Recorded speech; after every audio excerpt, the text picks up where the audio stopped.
Alright guys, we're back. Alright guys, once again, so dito tayo Sir Marco.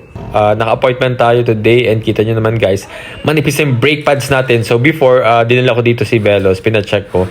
So nakita nila na manipis yung brake pads and may mga odd feeling na talaga at saka noise ako nararamdaman.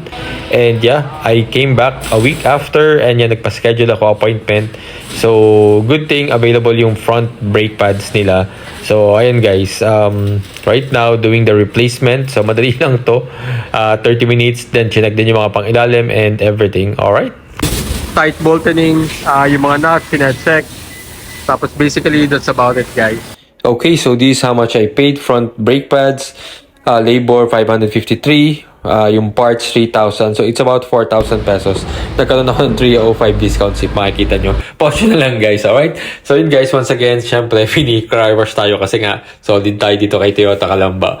Okay, so even though malinis, may mga konting alikabok. So yan, pinaka-car wash ko na din. Okay, so it's a matter of waiting time. So basically, that's about it guys. Once again, follow me for more Veloz experience. Please like and subscribe. Bye!